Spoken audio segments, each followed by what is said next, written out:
On 30 December 2019, emergency services were called to Gray Whale Cove State Beach in California.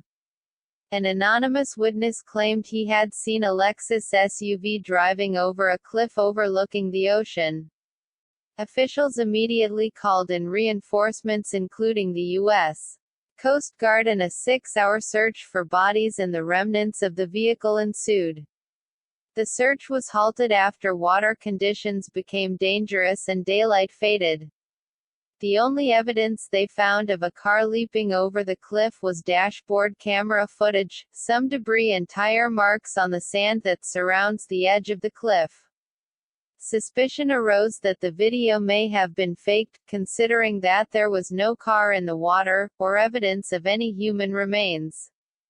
However, on 16 January 2020, another witness came forward corroborating the story and saying that they too saw the car flying over the edge of the cliff.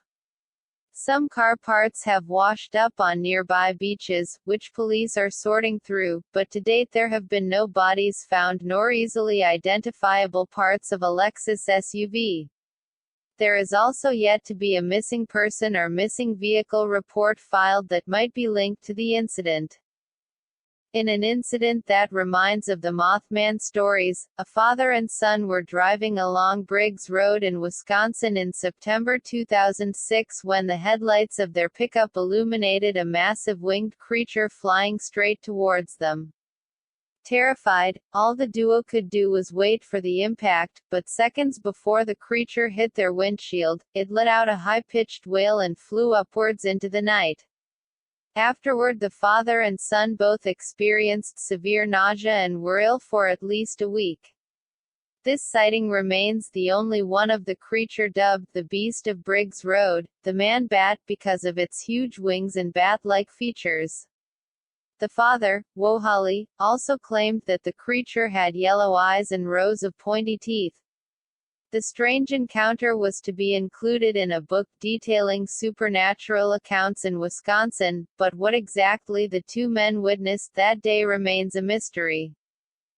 There are several tales of islands disappearing without a trace, as well as entire communities that seem to have vanished overnight. Then there are the reports of entire towns vanishing, leaving little evidence behind that they had ever existed.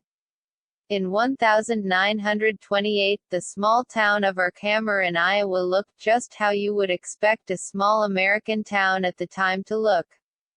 The grass was trimmed, the roads were maintained with new buildings popping up every now and then. Strangely enough, when aerial photos were taken of the area, it seemed that no town existed in that spot. Fields were overgrown and clearly not looked after, and the place looked desolated. It could have been written off as a mistake or photo anomaly, but then a report emerged from a tourist who stopped in Herkimer to fill up with gas. Driving away, he realized his tank had never been topped up and he drove back to Herkimer immediately to demand the gas he paid for. However, he drove and drove but could not reach the town. Running out of gas, he got out and walked towards it, seeing it before him but unable to reach it. More reports started coming in from people driving past the town. They claimed that the place was abandoned, and investigation revealed rows of houses without occupants. Others claimed they saw the town evaporating into thin air. The reports were printed in several newspapers, but when the stock market crash of 1929 happened, the incidents were forgotten. Years later, people moved into the area and found the remains of what used to be the town of Herkimer. So, was it all just a scary story? Or was there really a town that vanished bit by bit, taking its citizens with it? Having a stalker is probably one of the scariest things you can have happen to you. Imagine a person turning your cell phone into a device with which he can spy on you and track your every move while threatening to kill you.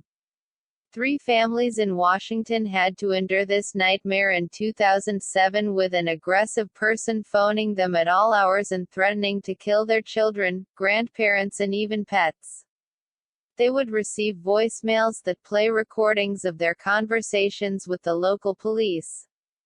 The person would describe what they are wearing or what they are busy doing at any given time. Police were powerless to do anything, as their investigations turned up no leads as to who the stalker may be. They even suspected the families of making the entire thing up. However, electronic surveillance experts agree that phones can be operated remotely, which means the reports could very well be true. Whether this is a prankster that has gone too far, or a true stalker that meant to harm the families, will probably never be established. The identity of the stalker remains unknown. At the Gregg County Historical Museum in Texas, a century-old iron coffin is stored on the second floor. Larry Corrington, who sits on the board of directors, spends a lot of time at the museum doing volunteer work. In 2018, he told 14 News that sometimes when he is downstairs working, he can hear what sounds like the footsteps of a child running up and down near where the coffin stands.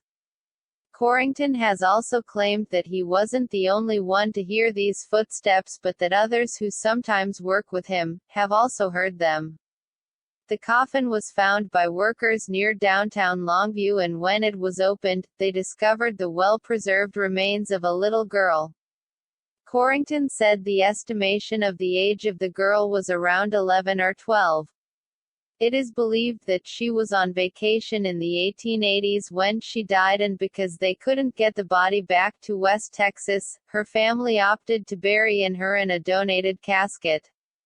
The girl's remains were reinterred at Greenwood Cemetery, but the casket was given to the museum where it has been since 1980. Corrington has had a paranormal team come to the museum who told him the place had 5 specific hauntings. There was, however, no clarity on whether the little girl was the one running around her century-old coffin on the second floor of the museum. Las Vegas residents were astonished to see a pigeon with a tiny cowboy hat glued to its head walking in the streets towards the end of 2019. Then he was joined by another pigeon also sporting a tiny hat. Naturally, footage of the pigeons went viral in no time. However, pigeon rescuers were less than amused, considering that the glue used to stick the hats to the pigeons' heads were harming their skin and feathers. One of the birds died soon after. In January 2020, the anonymous pigeon adorner struck again, this time with a tiny sombrero glued to the head of another pigeon. It remains unknown who the person is that is sticking hats onto the heads of these birds, but officials are investigating as they are concerned for the birds' well-being. Mysterious objects identified as drones flying over Colorado's eastern plains made headlines in December 2019, and sightings continued into 2020.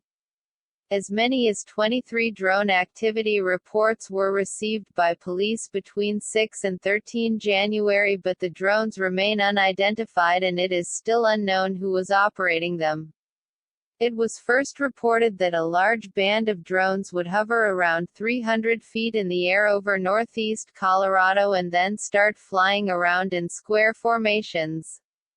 It was estimated that there were about 17 drones and that they were active between 7 p.m. and 10 p.m. at night. Local authorities were interviewed, including the Air Force and the Department of Defense, but none knew why the drones kept appearing. Drone sightings have since been reported from Nebraska, California and North Carolina, but now some media outlets are claiming that the reports may have stemmed from misconceptions. They have used examples such as a pilot claiming to have struck a drone in 2015 and it was later revealed he actually hit a bird. Another pilot reported having hit a drone near Heathrow Airport, but it was later established he may just have hit a plastic bag. And now the drone sightings have all but ceased, and it seems unlikely that the mystery will be solved. Were there drones to begin with? And if there were, why were there so many? And where are they now? In 2017, newly released documents revealed that a collector in Pittsburgh had among his collections two Apollo-era NASA computers as well as hundreds of tapes. These tapes may have had a link to unknown information relating to the exploration of space, but we'll never know now, since NASA ordered the tapes to be destroyed. It is believed that the collector who stored the computers and tapes in his garage died in 2011. It is said that a man looking for scrap metal got in touch with NASA in December 2015 after he happened across two large computers and 325 data tapes dated between 1967 and 1974. The computer labels showed that they originally belonged to the Goddard Space Flight Center. It remains unknown how the computers and tapes ended up in a garage in Pittsburgh, as the computers were very large and heavy. The Inspector General at NASA redacted all information relating to names, addresses and contact details before releasing any documents to the public. NASA's claims that the serial number imprinted on the computers don't match their records didn't sit well with conspiracy theorists who are convinced the space agency had something to hide, hence their order to destroy the tapes. They are now questioning whether the collector was truly just a collector, since he held on to the tapes for over 40 years. The information on the tapes will also forever remain a mystery. 18-year-old Joshua Maddox was a free spirit who followed his own rules and was much loved by his family and friends. Being a huge fan of nature, Joshua often went for walks and spoke of one day going on a great adventure. His brother's suicide in 2006 hit him hard, but he found a way to start moving forward again. Then in 2008, Joshua disappeared after telling his sister he was going for a walk. Joshua's fate remained unknown for 7 years. In 2015, Chuck Murphy finally demolished his wood cabin that hadn't been used for years. A new property development was going to be erected in its place. Inside the remains of the chimney when they pulled it down, was the body of Joshua Maddox. He was cramped up in the fetal position inside the chimney, his legs above his head. The cabin where the discovery was made stood less than a mile from Joshua's home. An autopsy revealed that Joshua had no drugs in his system and there was no outward trauma on his body. A ruling of accidental death was made after a coroner concluded that Joshua had climbed into the chimney from above, gotten stuck and died of hypothermia. Chuck Murphy disagreed with this, saying that Joshua was wearing only a thin shirt when his body was discovered, and the rest of his clothes were folded up next to the fireplace inside the cabin. Murphy believed foul play was to blame and that someone forced Joshua into the chimney. The truth remains elusive. For some reason there are several triangles around the world that seem to be black holes of mystery and death. Perhaps the most famous of these is the Bermuda Triangle, which is purported to have swallowed up dozens of ships and airplanes. In Nevada there is yet another triangle which covers a vast area close to Area 51. Here more than 2,000 planes have vanished, seemingly into thin air, with most of them never found. The most well-known missing plane and pilot story is the one that tells of billionaire Steve Fawcett, a very experienced pilot, who went missing on the California-Nevada border in 2007. The wreckage and some of Fawcett's remains were discovered a year later. The reason for the crash remains unknown, despite a multitude of theories including downdrafts. Other disappearances in the Nevada Triangle include a B-24 bomber that went missing in 1943 and was found submerged in a reservoir in 1955.